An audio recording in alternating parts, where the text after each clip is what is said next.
자, 오늘 하루 주식창 보시면서 정말 한숨 푹 내쉬신 분들 많으실 텐데요. 오늘 글로벌 금융시장은 그야말로 거대한 폭풍의 한가운데 있었습니다. 오늘 분석 자료를 바탕으로 도대체 시장에 무슨 일이 있었던 건지, 미국에서 시작된 이 엄청난 충격파가 어떻게 우리 국내 증시까지 덮친 건지 그 흐름을 하나하나 짚어보려고 합니다. 복잡하게 얽힌 숫자들 뒤에 숨은 진짜 의미, 지금부터 아주 명확하게 정리해 드릴게요. 오늘 어떤 순서로 시장 상황을 살펴볼지 가볍게 먼저 말씀드릴게요. 미국 국채금리 상황부터 시작해서 크게 흔들린 우리 증시, 그리고 반대로 돈이 몰린 원자재 시장, 엇갈린 글로벌 증시 흐름, 마지막으로 이번 주 꼭 체크하셔야 할 경제 일정까지 쭉 이어서 확인해 보겠습니다. 여러분, 오늘 시장의 모든 혼란을 이해하려면 딱 이 숫자 하나만 기억하시면 됩니다. 5.2%. 어마어마하죠. 바로 미국 10년물 국채금리가 5.2%를 뚫어버린 건데요. 이게 무려 18년 만에 보는 최고치거든요. 잔잔하던 호수에 정말 거대한 바위 하나가 쿵 하고 떨어진 격입니다. 안 그래도 물가가 올라서 걱정인데 연준까지 매파적인 태도를 보이니까 이 숫자가 확 튀어올랐고 결국 이게 오늘 모든 변동성의 시발점이 됐습니다. 그럼 이 무시무시한 국채금리 공포가 미국 시장부터 어떻게 흔들어 놨는지 첫 번째 내용부터 바로 들어가 보죠.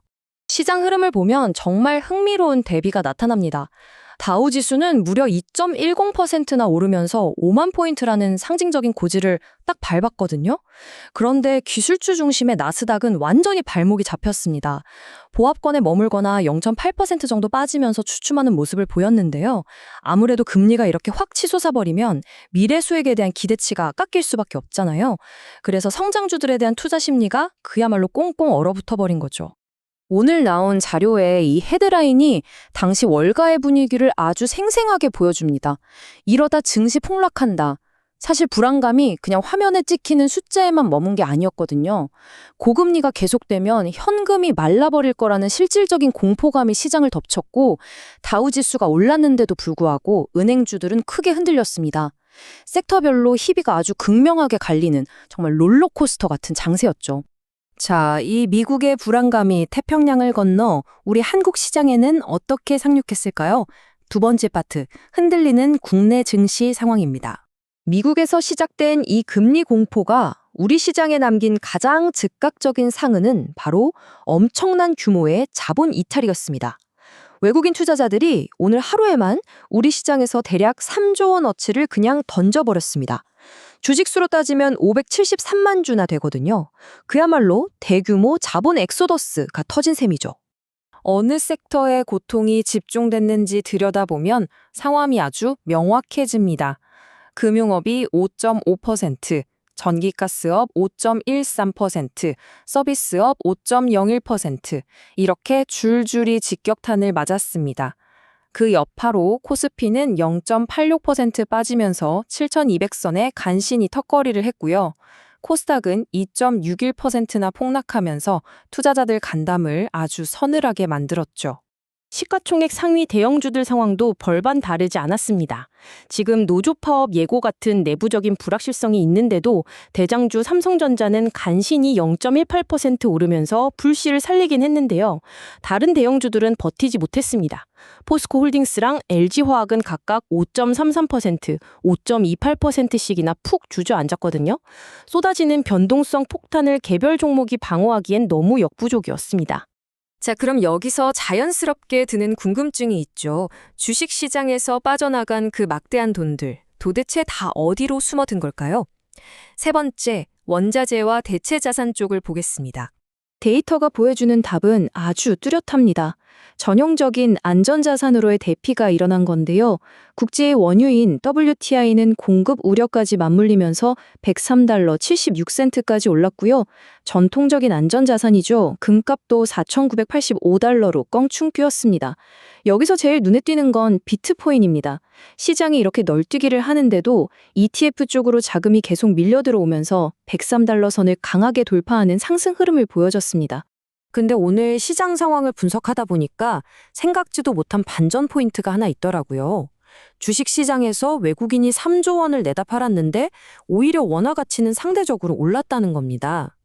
달러 인덱스가 하락하는 흐름 속에서 원달러 환율이 5.3원 내린 1,445원으로 마감을 했거든요. 증시가 이렇게 패닉인 상황에서 환율 방어가 이루어졌다는 건 꽤 흥미로운 대목입니다. 그럼 다른 나라들은 오늘 하루 어땠을까요? 네 번째 파트, 엇갈린 글로벌 증시 흐름을 한번 짚어보겠습니다. 전 세계 증시판이 오늘 완벽하게 두 갈래로 나뉘었습니다. 방금 보신 미국, 한국, 그리고 수출 중심인 일본은 금리 공포랑 이런저런 내부 이슈들 때문에 고전을 면치 못했는데요. 반면에 중국이랑 호주는 꽤 괜찮았습니다. 중국은 미중 회담 이후에 철저하게 계산된 침묵을 지키면서 상하이와 선전지수가 모두 올랐고요. 호주 역시 자원주들이 강세를 보이면서 0.5%대 상승을 챙겼습니다. 갈 곳 잃은 투자금들이 지역별로 아주 영리하게 피난처를 찾아가고 있다는 뜻이겠죠. 자, 마지막으로 이번 주 핵심 경제 일정입니다. 지금의 혼란이 잠깐 지나가는 비일지 아니면 긴 장마의 시작일지 가늠해 볼 수 있는 시간표죠. 달력에 꼭 별표 쳐두셔야 할 주요 일정들입니다. 특히 수요일 미국 원유 재고 발표를 거쳐서 한국 시간으로 목요일에 나오는 미국 FOMC 회의록, 그리고 주요 구매 관리자 지수인 PMI 발표를 무조건 확인하셔야 합니다. 5.2%를 뚫고 올라간 저 무시무시한 국채 금리가 앞으로 더 뛸지 아니면 가라앉을지 방향을 알려주는 가장 중요한 나침판이 될 거거든요.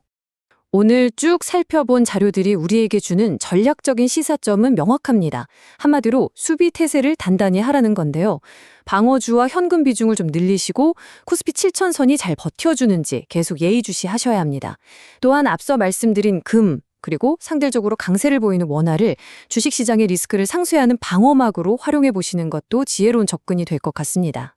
자, 오늘 쏟아진 엄청난 데이터와 시장 흐름을 모두 정리하고 나면 마지막으로 여러분 스스로에게 이 근본적인 질문을 한번 던져보셨으면 좋겠습니다. 미국 10년물 국채 금리가 5.2%인 이 낯선 시대에 내 포트폴리오는 과연 거대한 파도로부터 진정 안전하게 세팅되어 있는가?